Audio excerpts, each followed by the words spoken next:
Hello, my darlings, and welcome. Today, we're embarking on a journey to the edge of the world, Aotearoa, the land of the long white cloud. This isn't about luxury hotels or expensive tours. It's about discovering New Zealand's magic with just $700. We'll live like locals, eat well on a budget, and connect with the soul of this incredible nation. I want to show you that the true riches of New Zealand are found in moments, not money. We'll meet its people, hear their stories, and maybe fall a little in love along the way. This is a love letter to a country that captured my heart and reminded me of life's simple, profound beauty. Are you ready? Splendid. Let's leave our worries behind and step into a world of green fields, dramatic coastlines, and the friendliest faces you could ever hope to meet. Let our journey to the land of the long white cloud begin. With just $700 for 2 weeks, every dollar mattered. My planned budget accommodation, local food, and free adventures. Hostels, backpackers, became my home, full of stories, laughter, and new friends. I shopped at local markets and supermarkets, feasting on fresh bread, cheese, and fruit for a few dollars. Communal kitchens meant shared meals and recipes from around the world. The real treasure, New Zealand's wild beauty, hiking trails, beaches and waterfalls, all free. The best moments? Sunrises, bird songs, and the kindness of strangers cost nothing. Traveling humbly opened doors. A chat at a bus stop, a tip from a shopkeeper, an invitation for tea. The purity of New Zealand lives in its people as much as its landscapes. $700 wasn't a limit, it was a passport to authentic adventure. This is how you unlock New Zealand on a budget. My plane touched down in Auckland on a crisp morning, the kind that makes you feel alive. The air felt impossibly fresh, almost as if it had been filtered through the lush landscapes of this beautiful country. A kind bus driver welcomed me with a cheerful, "No worries, mate." My first taste of Kiwi friendliness, which felt like a warm embrace. My hostel was a lively hub, where Chloe at the front desk circled her favourite cheap eats and free walking tours on a map, making sure I felt right at home. I wandered the city, soaking in the vibrant harbour and the easygoing atmosphere, feeling the pulse of Auckland's unique charm.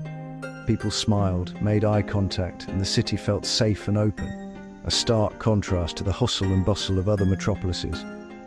That evening, I found a bustling noodle bar and shared a table with a local student who spoke passionately about surfing and his love for New Zealand's wild places, painting vivid pictures with his words. My first day cost little, but filled me with contentment, a feeling that money simply can't buy. The real New Zealand isn't just in the landscapes, it's in these genuine, open-hearted connections that make you feel like you belong. I went to sleep that night feeling utterly at home, as if I had found a second family. The warmth of the long white cloud had already wrapped around me, offering a comforting embrace. My anxieties melted away, replaced by quiet confidence and a sense of belonging. The adventure had truly begun, and I was ready to embrace every moment. Auckland's secrets reveal themselves to those who look beyond the tourist trail. I wandered through La Cigal's French-style market, savouring a flaky croissant and chatting with passionate stallholders. At Avondale Market, I was swept up in a vibrant mix of cultures, sharing food and laughter with Samoan women who treated me like family. Auckland's greatest treasures are free: a ferry to Devonport, a hike up Mount Victoria, and panoramic views that cost only the price of a ticket. Evenings brought music and stories in hostel common rooms where travellers became friends over cheap wine and instant noodles. We swapped tales of hikes and surf lessons, richer for the connections we made. Auckland's heart is kind, generous, and open to all. The city's beauty is in its people and its simple pleasures. I felt a sense of belonging, even far from home. These moments, not money, made me feel truly wealthy. Auckland had shown me its heart. I left Auckland for the Coromandel Peninsula, a land of pristine beaches and endless horizons. where the air feels fresher and the pace of life instantly slows down.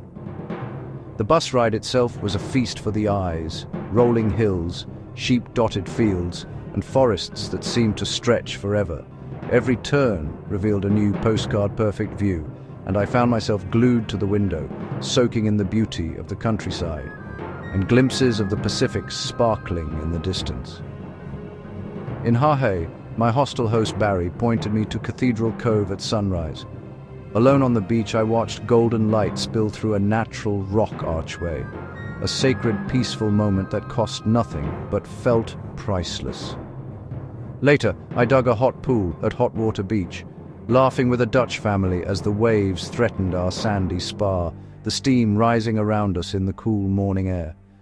Evenings were spent sharing stories on the hostel veranda, under a sky full of stars that seemed impossibly bright. I met a young artist from Christchurch who said, "This is the real New Zealand, freedom, nature and soul." She was right. The Coromandel gave me sun sand, and a sense of wonder I hadn't felt in years, and a deep sense of connection. The people were as warm as the water, welcoming strangers like old friends. Every day felt like a gift, filled with laughter, kindness, and the simple joys of nature. This was New Zealand at its purest, a place where every moment felt touched by magic. Next stop, Rotorua, where the earth steams and bubbles beneath your feet. I explored Queerau Park's geothermal wonders for free, marveling at boiling mud pools and steaming vents. Maori culture is woven into daily life here. I visited Ohinemutu village and saw tradition alive in every detail. A chance encounter with an elderly Maori woman by the lake led to a lesson in weaving flax, a wordless, unforgettable connection. Hostel manager Anna welcomed everyone with laughter and a hearty Maori stew, sharing stories of her ancestors. Meals became moments of manakitanga, generosity and hospitality. In Rotorua, kindness was everywhere, from strangers to hostel friends. The most meaningful cultural exchanges happened in quiet, unexpected moments. I left Rotorua nourished, body and soul. The spirit of the land and its people stayed with me. My final North Island stop was Wellington, the creative capital of New Zealand, where the city's energy is matched only by its natural beauty. Te Papa Museum, free to enter, offered a deep dive into New Zealand's art, history, and Maori heritage. Every exhibit felt alive, telling stories of the land and its people, and inviting visitors to connect with the country's roots. The city's compact size made it perfect for exploring on foot, from the iconic red cable car to the Botanic Gardens' peaceful trails, where locals and travelers alike find moments of calm above the bustling city. Cuba Street buzzed with quirky cafes, vibrant street art and musicians, Wellington's creative spirit on full display. Every corner seemed to pulse with originality and colour. I met a young woman from Argentina, working as a barista, who told me she'd fallen in love with New Zealand's safety and freedom. She shared how the city's welcoming vibe made her feel at home, even far from her own country. "Here I can walk home at night and feel safe," she said, her words echoing my own feelings. "There's a sense of trust here that's rare in many cities." Wellington's people were open, creative, and kind, always ready to share a story or a smile. The city felt like a place where you could truly be yourself, no matter your background or dreams. My hostel was filled with stories and laughter, a microcosm of the city's warmth and the friendships that blossom here. Wellington was the perfect place to reflect on my journey, to pause and appreciate how far I'd come. Its art, wind and soul left a lasting impression, weaving together creativity and nature in every moment. I felt ready for whatever came next, inspired by Wellington's spirit and the memories I'd made. One word sums up New Zealand: pure. The air, the water, the landscapes, everything feels untouched and protected.